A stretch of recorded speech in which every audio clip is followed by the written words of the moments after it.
Singapore থেকে বাংলাদেশে জীবিত অবস্থায় না ফেরেন, এর দায় এই সরকারকে নিতে হবে।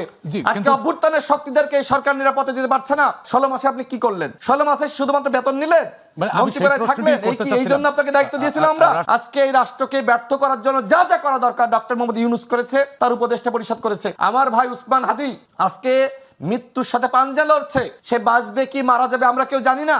আপনি নিজেও জানেন যে উসমান হাদির ফিরে আসার সম্ভাবনা কতটুকু। আমি ডাক্তারের সাথে কথা বলেছি, যিনি তার অপারেশন করেছেন, ডাক্তার জাহিদ, তার সাথে কথা বলে আমি যে তথ্য পেয়েছি সেটা আসলে খুবই ভয়ঙ্কর। এবং তিনি গণমাধ্যমে জানিয়েছেন, বিবিসিতে বিস্তারিত এসেছে, অন্যান্য ডাক্তাররাও খানিক পরপর জানাচ্ছে যে তার কি অবস্থা। তিনি যদি বাংলাদেশে মানে সিঙ্গাপুর থেকে বাংলাদেশে জীবিত অবস্থায় না ফেরেন, এর দায় এই সরকারকে নিতে হবে। আজকে অভ্যুত্থানের শক্তিদেরকে এই সরকার নিরাপত্তা দিতে পারছে না। 16 মাসে আপনি কি করলেন?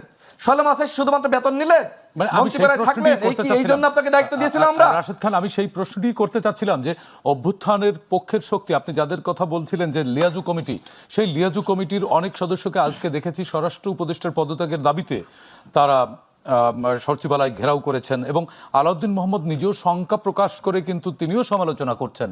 আসলে যারা স্বপ্ন নিয়ে এই সরকার গঠন করলো, এবং আমরা এমন একটি সময় আলোচনা করছি যখন ত্রয়োদশ জাতীয় সংসদ নির্বাচন চলছে, এই সময়ে এই ধরনের সমালোচনা না করে এখান থেকে সমাধানের কোনো পথে আমাদের যাওয়ার সমাধানের কোনো পথ নাই। জি, সমাধানের কোনো পথ নাই। সমাধানের একটাই পথ, সেটি হলো উপদেষ্টা পরিষদের পুনর্গঠন।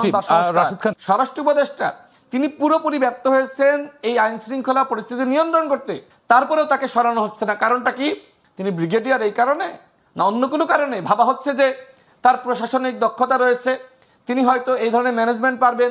কিন্তু আমরা দেখছি পৃথিবীর ইতিহাসে, বাংলাদেশের ইতিহাসে না, পৃথিবীর ইতিহাসে কোনো দেশে দেখাইতে পারবেন না এরকম কোনো অযোগ্য, অথর্ব এবং একজন জোকার ব্যক্তিকে স্বরাষ্ট্র উপদেষ্টা বানানো হয়েছে। দেখেন, তিনি কিন্তু অবসরে ছিলেন। অবসরে কারা যায়?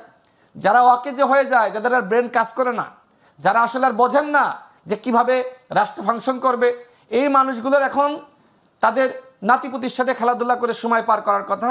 তাদেরকে আপনি ধরে এনে জোরপূর্বক বসিয়ে দিয়েছেন কোথায়? উপদেষ্টা পরিষদে। এবং আমি তাদেরকে সমালোচনা করছি, কিন্তু আমার আসলে এক ধরনের খারাপও লাগে যে কেন সমালোচনা করছি। এই মানুষগুলো, বৃদ্ধ মানুষ আর শিশুর মধ্যে কোনো পার্থক্য থাকে আপনি বলেন? আমরা প্রবাদ শুনি না যে বৃদ্ধ মানুষ শিশুর ন্যায়?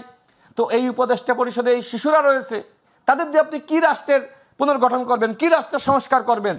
আজকে এই রাষ্ট্রকে ব্যর্থ করার জন্য যা যা করা দরকার ডক্টর মোহাম্মদ ইউনূস করেছে, তার উপদেষ্টা পরিষদ করেছে। আমার ভাই উসমান হাদি আজকে মৃত্যুর সাথে পাঞ্জা লড়ছে, সে বাঁচবে কি মারা যাবে আমরা কেউ জানি না। আপনি নিজেও জানেন যে উসমান হাদির ফিরে আসার সম্ভাবনা কতটুকু। আমি ডাক্তারের সাথে কথা বলেছি, যিনি তার অপারেশন করেছেন, ডাক্তার জাহিদ, তিনি আমার খুব পূর্ব পরিচিত।